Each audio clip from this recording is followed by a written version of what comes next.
Welcome to F1 2018.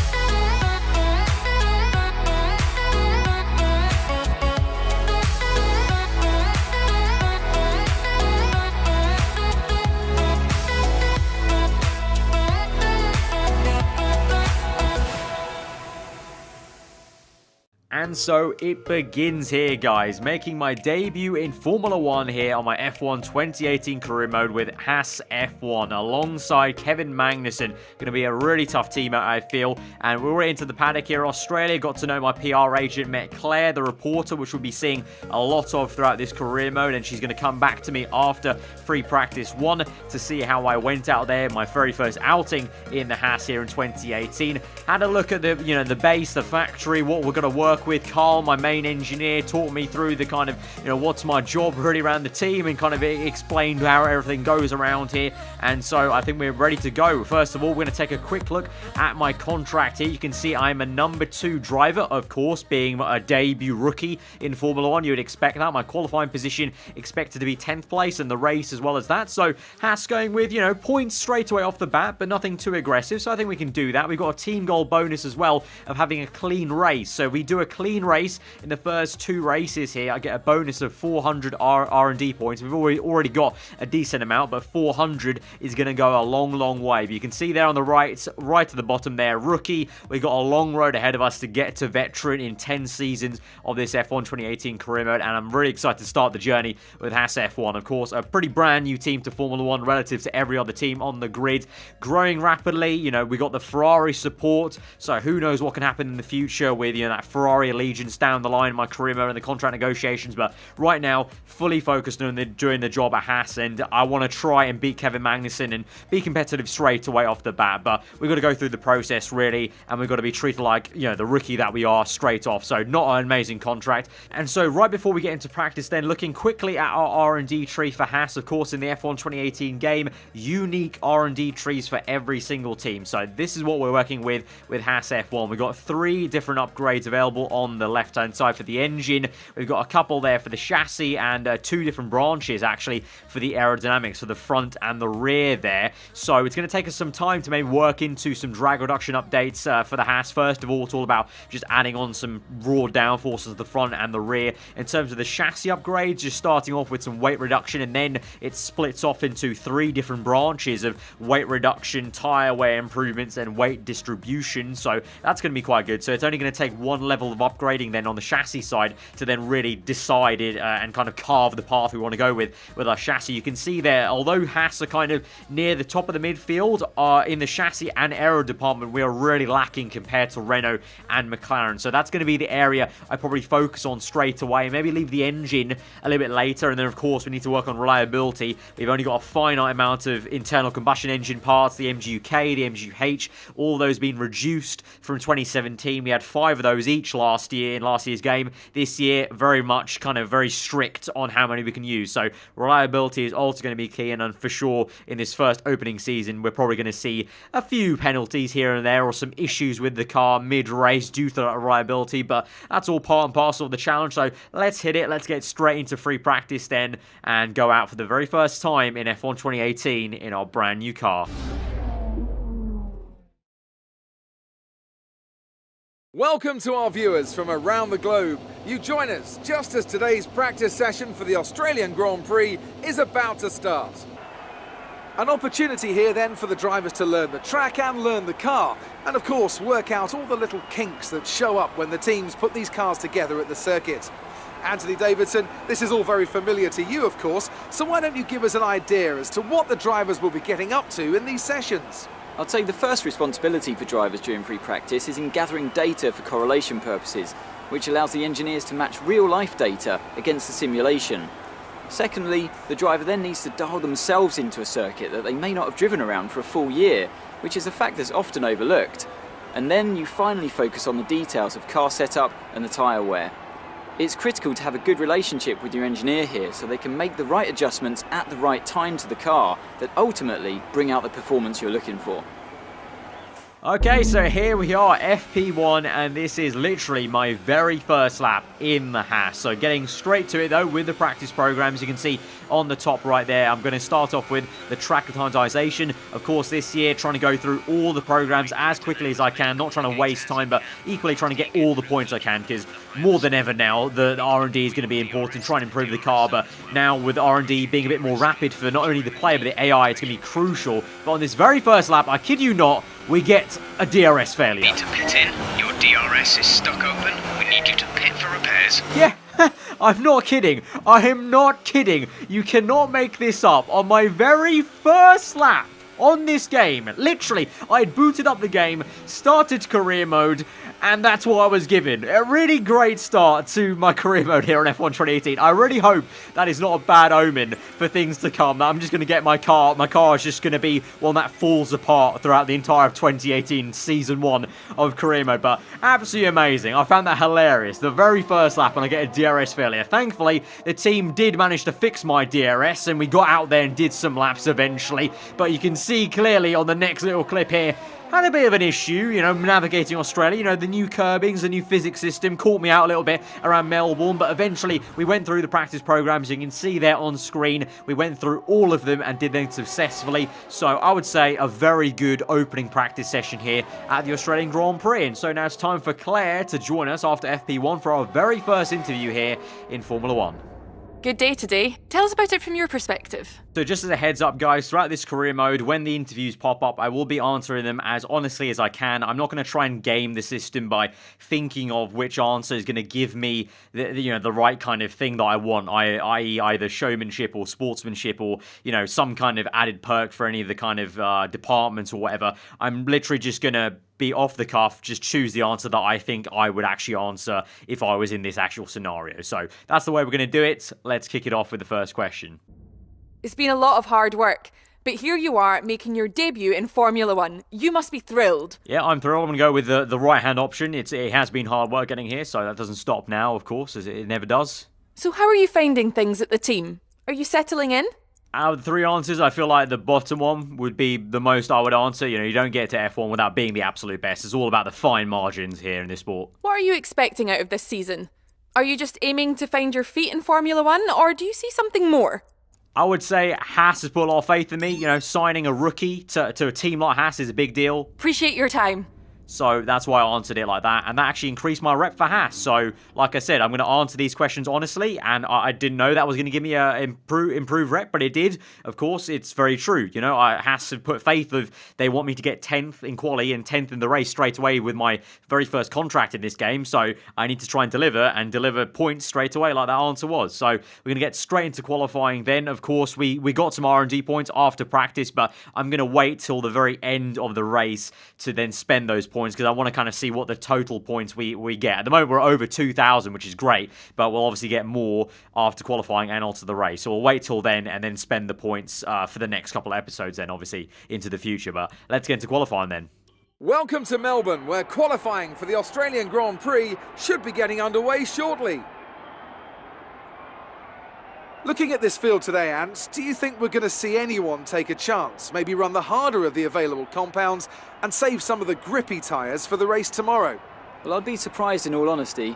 It's only the front runners that really have the pace to get away with that, and even then, at the end of the day, it's a big risk.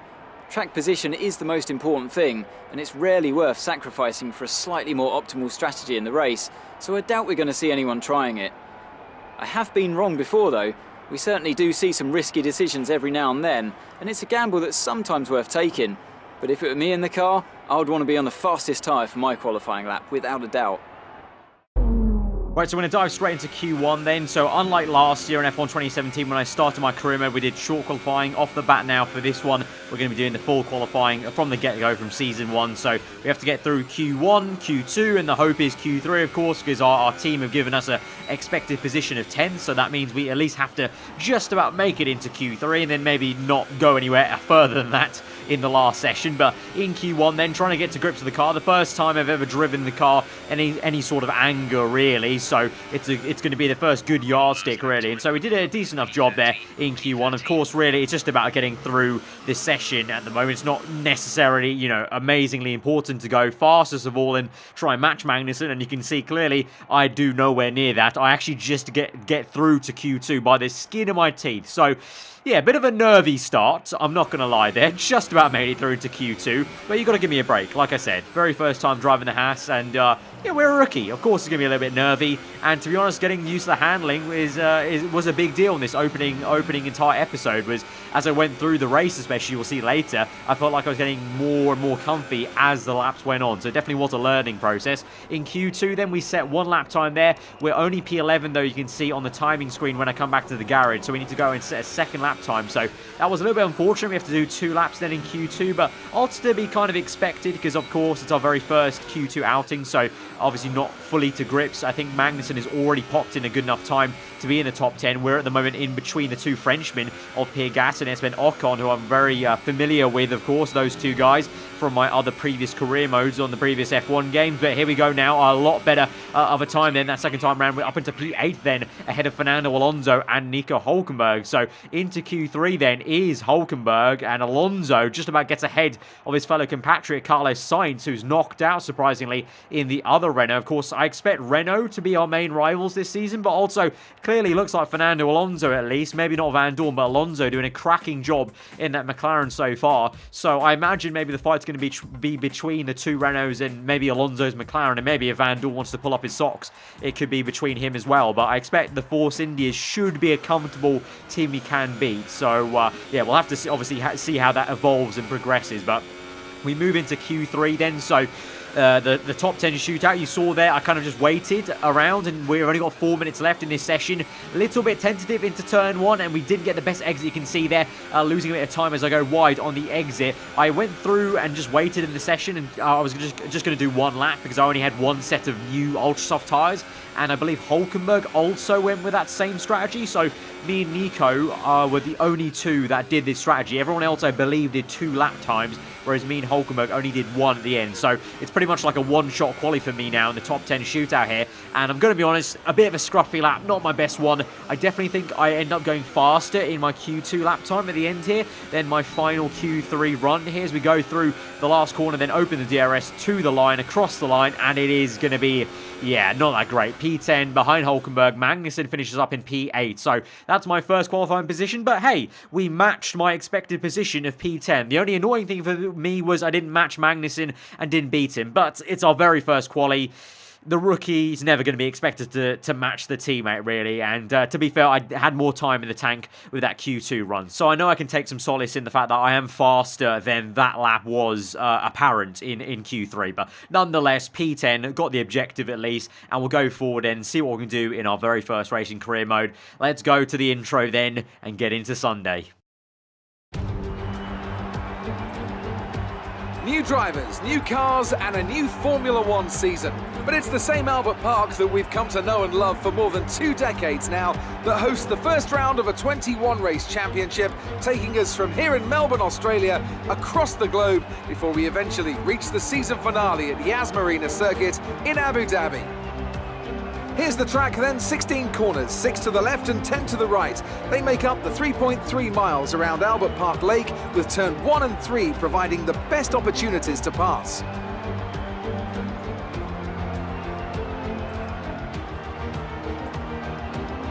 We have plenty of changes to the sport this year with the addition of new safety features, the return of France and Germany in an expanded 21-race calendar, and more tyre compounds than ever before. And of course, we have some big car manufacturers back in the sport too, with Alfa Romeo and Aston Martin returning as title sponsors for Sauber and Red Bull respectively. Joining me to take you through all the action of the 2018 Formula One season is Anthony Davidson. Great to have you with us. Thanks, Crofty. Always happy to be here. I'm looking forward to getting underway. Last year was Mercedes' 4th Constructors' title in a row, although for the first half of the season, it was absolutely neck and neck with the Ferraris. Hopefully this year we can see the chasing pack take that final step, as I'd love to see a championship contest all the way up to the final race in Abu Dhabi. Another story to keep an eye on is the relative performance of McLaren and Toro Rosso, who have exchanged power unit suppliers this year. And given the additional restrictions on engine components, they need to be strong in terms of both performance and reliability. With that then, let's run through the grid order. An immense lap from Lewis Hamilton yesterday puts him on pole position, with Sebastian Vettel starting alongside. Looking down the rest of the grid, we have Bottas, Raikkonen, Daniel Ricciardo and Verstappen, Alonso, Magnussen, Hülkenberg and the engineer, Sainz, Perez, Pierre Gasly and Van Dorn, Hartley, Leclerc, Lance Stroll and Sergei Sorokin. Ericsson and Esteban Ocon rounds off the grid. You should have some space going into the first corner, so try to keep it tidy. So Jeff, from my engineer, with the classic kind of words of encouragement and advice there into turn one, and definitely going to, be a very cautious opening round, I think, to this career mode. I think as you see, as we go on through the episodes of this career mode, especially in the very first season, I think you'll definitely notice I get more and more comfortable with the car and start to play around with it a bit more aggressively in the coming episodes that I've actually even recorded already. So I can already know and tell you that I get more aggressive with the car as we go on. But this very first race was very much quite cautious because I didn't really know what to expect. I never really truly raced the AI at my home setup, back with my own racing wheel on my chair rather than like a preview event I went to. So yeah, it was just a kind of a step into the unknown really, especially with the ERS management. The first time I'm doing ERS management in a 50% race, and also the first time I'm experiencing the tyre wear in a 50% race with a new tyre carcass and the outside tyre surface temperature. So I didn't know how that was going to work out. So the default strategy there was a one stop going to the soft tyres. I wasn't too sure about that because that seemed like quite a long way to take soft, so I went with the two stop with two sets of super softs, and we'll see how it goes. Obviously in the race we can play it by the eye and see what the others around us are doing. I think that might be a way to go, basically trying to match the strategy that the cars around us are doing basically, and try and just kind of follow them along a little bit and try and have this as a bit of a learning process race rather than trying to take a stab into the unknown and try something too brave in the very first race. Down the line we can try some audacious strategies, but I think just play it nice and safe here and just see how we go with pure pace of the car. But enough talking about it, let's do it on track and let's see how this goes then for our very first race in F1 2018 career mode here in the Haas in Season 1. As we take our starting grid position then in P10, Kevin Magnussen, our teammate, right ahead of us then as we go to 5 red lights. For round number 1 of Season 1 of the F1 2018 career mode, 5 red lights are out and we're underway for the Australian Grand Prix. And it's been a bit of a shaky start then, a fantastic one for Carlos Sainz on the left-hand side. Magnussen trying to do something into turn 1. It's 3 abreast between Verstappen and I think Alonso and Ricciardo. So Alonso is trying to overtake both Red Bull cars. Magnussen has a ding-dong battle with the Hülkenberg on the exit of turn 2. I'm caught in the middle now of Sainz and the Force India. Look at Perez go down the inside of 2, 3, 4 cars almost. Perez has overtaken. We just about find ourselves down the inside of Hülkenberg, and now Ricciardo's had an absolute mare of a start, and we've overtaken the Aussie man, the home favourite in the Red Bull car, and we're up into P9. So we've got both Renaults behind us, and it's actually Perez who's been the biggest winner of that entire start there. He got down the inside of not only me, but also both Renaults and Ricciardo, who I think maybe got some damage potentially, as Fernando Alonso was the one who went down the inside of Verstappen and Ricciardo and was on the outside, so I think he got squeezed out and maybe has some damage there. We'll have to see, but for now he's right behind us, but straight away he's on the back of us, and you can see on the bottom right I'm going to be changing that ERS deployment from, you've got the 5 different modes of none, low, medium, high, overtake and hot lap. I'm going to be changing those quite a lot, and also the fuel to try and counteract the speed. And I feel like at the moment in this first episode the AI is so much better than me, but as we go on through the career mode you'll see I get better and better and start to learn how to use the ERS deployment, and just like you guys will have to in your own career modes. But straight away now my teammate Kevin Magnussen with a beautiful move down the inside of Fernando Alonso here. This is a couple laps into the first stint of the race, and they're still neck and neck on lap number 3 as we go on to 4 through the last couple of corners here, and we close up to Sergio Perez, and Fernando Alonso's got a bit of a train now behind his McLaren Renault here. Alonso, Magnussen, Perez, myself, Ricciardo behind me, and then the 2 Renaults, and I'm hoping as we bump it up into overtake mode on the ERS mode I can try and get Perez or someone at least before Ricciardo comes and attacks me. And you can see, oh my god, into turn 1, so close to smashing the back of Perez there. Got brake checked as Alonso and Magnussen's fight still goes on and is really holding up their entire pack. But look at this, my Dane teammate round the outside on the inside of the Spaniard there. They're still going at it. Amazing fight between the AI on AI. This year we're going to see so much of this in career mode. The AI are going to just scrap with each other so much without even you being involved, which is just something something we didn't really see that much on F1 2017. And so at the moment, Alonso's got the better of my teammate for now. And as I look behind me, Ricciardo is looking more and more dangerous in my mirrors. Look at that. We're in a real big train now. Ricciardo, the 2 Renaults, and then Stoffel Vandoorne. So you've got the 2 McLarens on either end of this mega train. So Fernando's not doing most of us any favours right now in the middle, and definitely not me with the Red Bull right behind me. It's nervous times. I'm only in P9. I've got a Red Bull behind me, so that's not exactly fantastic. But now as we look ahead to the fight here on lap 4 on the back straight, now Perez down the inside of Magnussen, so Alonso has gotten away from my teammate, and K-Mag's now being pressurised by the Mexican in the Force India. They go side by side through the next right-hander, and Perez has been put off a little bit. I think they made some contact there, K-Mag and Perez, and we go down the inside then of Sergio around the outside of the last corner. They're hanging it on the outside, going the long way around, bit of snap of oversteer, and then the Mercedes power for the Force India helps him out, and he's still there, just about ahead of us by half a car length. We have to get back in his slipstream, try on the outside. We break early. I wanted to try the switchback there, but you can see Perez parks on the apex, and we have to go around the outside and still trying to get the elbows out, and this is a real big fight now, and I need to go to the inside to defend from Daniel Ricciardo. Can I get this done now? Please, Perez. We're going to go a little bit wide, open up the steering wheel, and we finally get that, thank God. And then Daniel Ricciardo now is immediately on the back of Perez there, so you can see how much the Force India was holding us up. Like I mentioned in quali, I didn't expect the Force India to really be a main rival of the Haas. I really expected it to kind of be the Renault or the McLaren or both. So you can see there the pace that Perez has, definitely not enough to kind of hold us for long, and especially Ricciardo there. But Ricciardo now on lap 5 comes into the pit lane then. So we're up into P5 now on the road in this Grand Prix. Magnussen in P4. Alonso has already made his pit stop on the previous lap, on lap 4 it was, whilst I was overtaking Perez.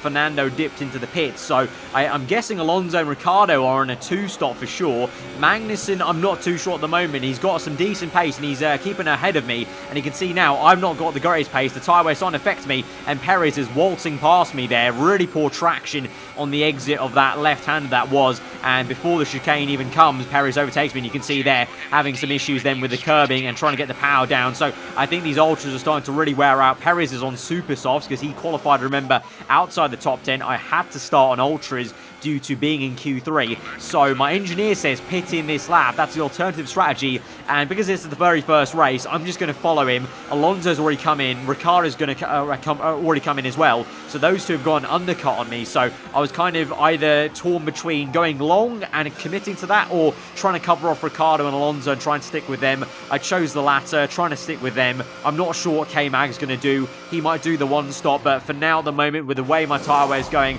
and the fight I'm in, with quite a close fight between Perez, Ricciardo, Alonso, and the Renaults were right behind me for the taking as well. I thought best that we go to the 2-stop and see what we can do here. So we're just coming out in about P18, I think that is, behind Alonso and crucially behind Ricciardo, who was behind us before the pit stop. So he's made it on undercut work. It's Alonso from Ocon, Hulkenberg, Ricciardo, and so these are the people we're fighting on what is now, I think, a 2-stop strategy. And it's Ricciardo now on the outside of Hulkenberg. He's locked up badly, but he's still got that nose in there, and he's going to go side by side with the German. That's going to slow both of them up. So here we go now, fresh tyres, and we're going to welcome ourselves to this party almost. Look at that, so slow through that right-hander. Both of them was, usually that's a flat-out right-hander in quali, but both of them have to lift off to give each other room, and now we're right up the gearbox of Nico Hulkenberg. We're going to try and set up a pass if we can on the back straight, but Ricciardo and Hulkenberg might have other ideas. Oh my god, Ricciardo on the left-hand side, Hulkenberg nearly made it 3 wide. This is so tense. I'm on the edge of my seat watching this back, and we just about make it around the outside of Hulkenberg then, but this is such intense racing, and it's only for P17, and by the time people make pit stops, it's only going to be for about the low end of the points. And you can see here, Ocon gives me a bit of a welcome to Formula 1 rookie as he pushes me off into the grass, so thanks for that, S-Man. But definitely welcoming me to the world of Formula 1 in a very harsh manner. Obviously, you don't get any gifts in Formula 1, and so we have to try and overtake him fair and square in a straight line. DRS open, ERS, and down the inside, we've done that into turn 1. We go defensive on the next straight to make sure he doesn't re-overtake us there, and we park it in the middle of the corner, and so we can just go about our business now in P16. Ricciardo up the road in P15 now, catching up to Fernando Alonso, who's also internally catching up to 2 Williams cars of Sorokin and Stroll, who are going long in this Grand Prix, and Alonso's going to have some issues trying to overtake them in the straight line, I think. I think in general on this year's game now, traffic, just like in real life, is going to be a real issue for not just you as a player, but also the the AI in terms of not the fact that the AI can't overtake each other in traffic, because they can, you can clearly see that, but just like in real life, the dirty air, I think they've done a great job modeling it this year, and also the fight that the AI that are getting overtaken, like these Williams cars are putting up a great fight. You can see that I almost plowed to the back of Ricciardo because he locks up after trying to also close up on Stroll a bit too quickly, but you can see the Williams cars definitely not fast, but they're able to put up a decent defensive fight in the corners like they might do in real life, but they're trying to defend their position. You can see Ricciardo tries a bit of a cheeky, maybe a swoop around the outside, doesn't work out, and so like real life, you're kind of going to get frustrated yourself, and you're going to see the AI almost frustrating, trying to overtake one another in traffic. And we dive down the inside of Ricciardo, catch him napping a little bit now, trying to go around the outside, then Stroll for a double overtake in the span of 2 small corners there. But now Stroll still on the left, and Ricciardo, oh my god, it's going to be 3 wide now. Stroll on the left, Ricciardo on the right. We're going to bounce out of that there, brake early to the inside of Stroll. That was a really fine overtake there on Stroll, just about caught him there. He was kind of unsettled, and I just managed to dip it to the inside, but that was so nerve-wracking. Like, when I saw Ricciardo come up behind me on the right-hand side, I just thought, no, this is going to end up in a crash for sure. So I had to back out of that, and I thought that was some good kind of just, cautionary driving just to make sure I did not crash there. Because remember, I'm trying to have a clean race, quote-unquote clean race. If I have a clean race,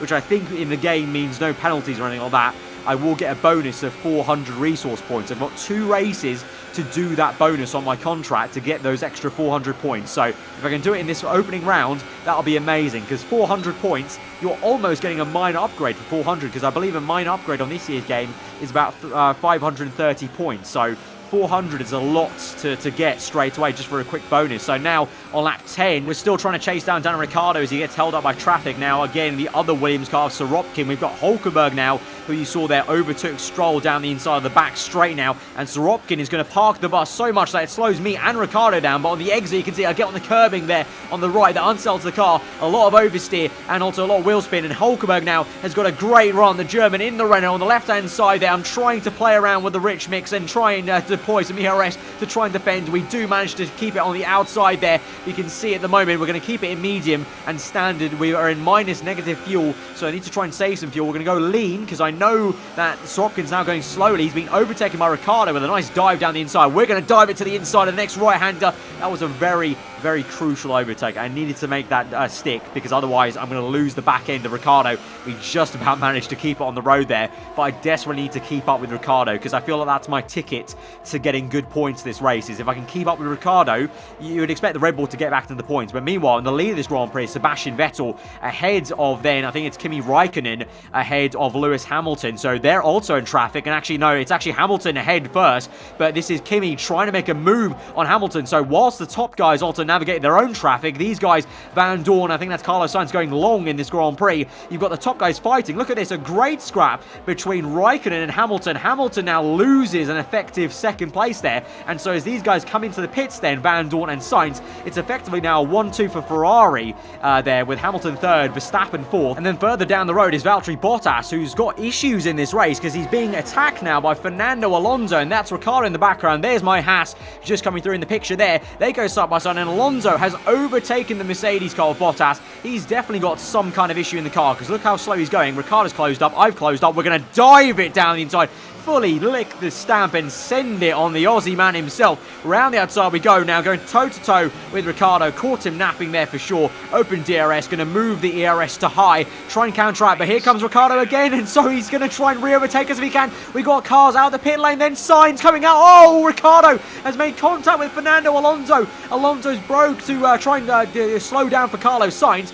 Bottas has re-overtaken Alonso, and in doing so, Ricciardo just slammed to the back of Alonso. So now, on the road, it's Bottas from Carlos Sainz. You've got Ricciardo then going around the outside of Alonso. Then you've got myself there in a sandwich, and behind me is Van Dorn. Obviously, they went to the pits just then, we saw, so they've come out at a very awkward period. We're going to try and move now around the outside of Fernando Alonso into Sector 2, and that's a lovely move on Alonso. Great stuff there on the outside, and so now Alonso ahead of Van Dorn and just ahead of Nico Hulkenberg. But up ahead, there's still a scrap going on between now Carlos Sainz, who's closing up to Bottas, and so you can clearly see Bottas definitely has some kind of issue. I don't know what, but some kind of reliability issue, because you know, these cars shouldn't be able to catch up to the Mercedes cars. So Sainz now might try and move on Bottas, and that might open up a chance for me and Ricciardo to catch him kind of sleeping effectively, or if he's just caught unaware, basically. There goes Sainz now, and he's made the move, and so Sainz is ahead of Bottas, and again, it's now the second time now to try and overtake Ricciardo. We tried it once before. Ricciardo, well, he kind of half got us, but I kind of let him go and kind of let him smash his way into Alonso's back end there, and clearly now through the last corner, look at this, I almost have to lift off to kind of let Ricciardo through, because he's now got a bit of lack of downforce due to that broken front wing. So it's only a matter of time. I just need to be a bit patient, and eventually, you would think I can eventually overtake him. It's just about when rather than kind of if. But saying that, Ricciardo, even with a bit of a broken front wing, is still faster than Bottas with issues here, clearly. And so Ricciardo might have a look at Bottas now down the main straight as we just close up and stay as tight as we can to Ricciardo's gearbox there. You've also got the McLaren closing up there of Stoffel Van Dorn, but here goes Ricciardo. We got our front row seat to this. Ricciardo down the inside. Bottas tries to fight him back, but that's just so cool to see. We've seen so many battles now right in front of us going side by side, and now here we go, getting into the mix down the inside of Bottas here, just about make it through the second last corner, and we make it, and only it's going to be a amount of time before Van Dorn probably overtakes him there.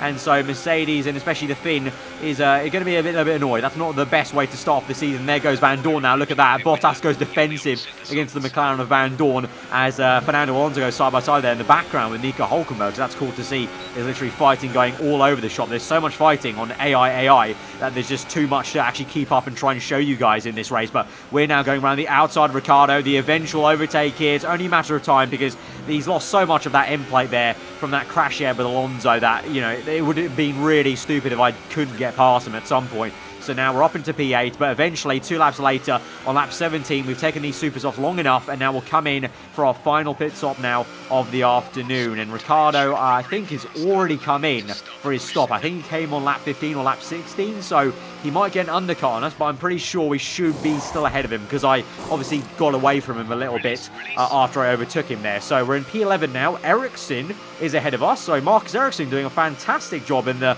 Alfa Romeo Sauber there at the moment, probably on a one-stop, I would say, and we're ahead of Pierre Gasly, the Frenchman, in P12, but I'm trying to see where Ricciardo is. We go through turn 1, I think, there we go, Ricciardo's overtaken Gasly there just about, so Ricciardo's still behind us in P12, we're at P11, and so now it's just a case of pushing flat out in the Grand Prix to try and close up on whatever cars we can, because Marcus Ericsson, the next guy along, he is going to the end of the race, and I think there's a Toro Rosso of Brendan Hartley after him, and I think both of them are going to the end of the Grand Prix. So unfortunately, kind of due to the traffic and kind of all the fighting I was doing this entire race, and also the 2-stop in a way, the maximum I think we can get in this race is P8, which is still not bad. Remember, it's our first race in F1, our rookie debut. I would take P8, but we're going to really fight for it and really push hard, and that's what exactly we're doing right now. As you can see, we're closed up to Marcus Ericsson now on lap 23, so a fair few laps after we made our pit stop. We've just been pushing flat out, using the ERS mode and the rich mix to good effect. Because like I mentioned earlier on in the episode, as I went on through this race, I kind of got more and more comfortable and kind of started to clue into the best way to use the ERS deployment system, and so I was finding the areas of the track in Australia where I could put the ERS down to low or none to gain the energy to then use on the straights and try and overtake cars and just catch up to Ericsson. You can see the Williams out of the Grand Prix then, but Ricciardo, we're in low ERS deployment, and Ricciardo's got a great run on us. We bump it up to medium, but it's not enough. Ricciardo tries to pop on the outside. We're going to go defensive to the inside, right over the curbing, and we do pull that off, and going to keep ahead of Ricciardo. We're now going to bump it up to high there. DRS open, rich mix flying, not for long though, standard now because we're in negative fuel, but down the inside we go. Big dive on Ericsson, we slide it through there, and that's a lovely tasty little slot in move, and we're up into P10. So we're going to get 1 point this afternoon, but we've got a couple laps left, 7 to be exact, to try and catch up to Brendan Hartley, the next car up, and so that would be effectively P9 in this Grand Prix, which is going to be somewhat annoying, but it's going to be a very hard-earned P9. And I think you can definitely tell it's been a very hard-earned race here in the first race in this career mode. So you can see here in Sector 3 going none on that bottom right ERS deployment zone, because it's the best way to kind of save the ERS. And actually, look at that. Sergio Perez out of the Australian Grand Prix. He was ahead of us, so that's going to be great for us. There he is, parked up on the right, the Force India DNF on this Grand Prix. So we're up into P9 already, and so now, in the dying stage of this Grand Prix, 3 laps remaining. We're on lap 26, 29 in total, and if we catch up to Brendan Hartley, that'll be P8, so that'll be fantastic, and we do eventually catch up to Brendan Hartley, the Kiwi, in the Toro Rosso car on lap 28. 1.5 laps to go, essentially. You can see at the moment, ERS level low. We're on lean mixture right now, because I can catch the Toro Rosso in the corners. I just need to make sure I can nail him straight away. I don't want to faff around with the overtake, because you never know. I just don't know in this year's game if they're going to put up a mega fight, if, he's saving ERS battery to defend, because, the ERS deployment on high or overtake mode, you don't just need to use it to overtake cars, you can also use it effectively to defend other cars, and that's what, definitely the AI do that sometimes, so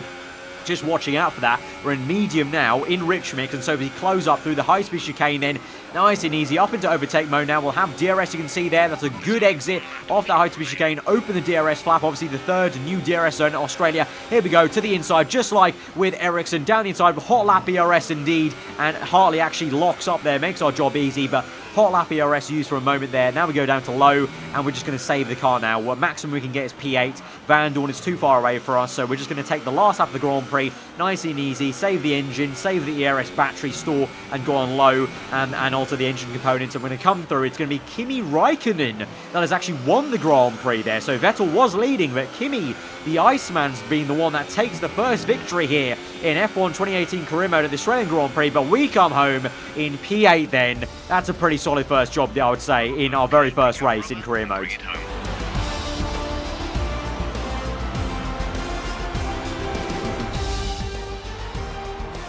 Here's our winner, pulling their Ferrari into Parc Fermé. What a fantastic race it was. So, Ant, how exactly did they set themselves apart from the pack today? Well, I'd say it's just raw pace, plain and simple. I mean, we could sit here and talk about strategy all day, the overtaking, looking after the tyres, but at the end of it all, if you want to win, you need a package that's got the speed over everyone else, and that's exactly what they had today. Here come our winning drivers then, out onto the podium at the end of a thrilling Grand Prix. The drama and excitement are over, and it's time to let it all sink in. Congratulations to our top 3 today.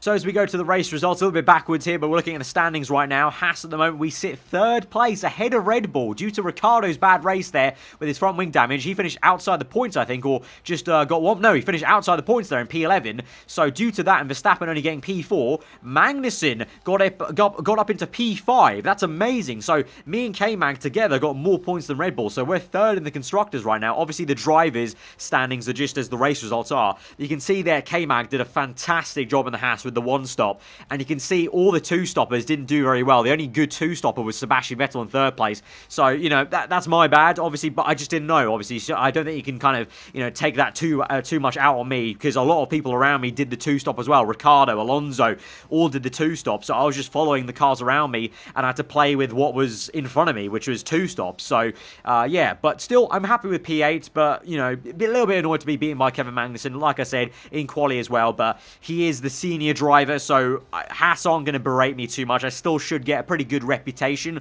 after this race, because at the end of the day, I've gotten higher than P10, my objective, so that's the good thing in this year's game. You will notice that it's not crucial you beat your teammate. It's obviously great if you do, for your rivalry's sake, but for the actual contract and the way the team perceive you, it's not too bad. As long as you get your team objective, that is fine by them, but really strong start to the season, I guess, for us as a team, for K-Mag 5th place, us P8, to be ahead of Red Bull. And you can see right there, the reputation with my team Haas has gone up there, despite me losing the rivalry at the moment with Kevin Magnussen. The reputation of my team has gone up, and actually my reputation around the paddock for other teams also slightly went up there are for that result. So if you do get the objective, that is fine by them, and I really like that. And it might actually change and differ team to team. You know, Haas are a very forgiving team in real life. You know, they've been so supportive of Romain Grosjean in real life, so just like that in the game, I feel like they're like that. Whereas maybe with Toro Rosso or Red Bull, you know, they might be a bit more strict with you due to the nature of that entire kind of situation there. So I think you'll definitely see a bit of a difference team to team. You know, if you talk amongst your friends about, you know, how you've been going, definitely the way you do is going to be different with other teams in terms of how they react. But getting into the R&D tree just before we round out the episode, obviously we've got over 2,600 points to spend, and you can see there, due to my interview answers, that, you know, increased Haas rep we got in that very first interview from FP1, you can see the engine department's got a bit of a modifier, and so my engine department upgrades are a tiny bit cheaper, not too much, but only a few percent cheaper due to my interview answers. So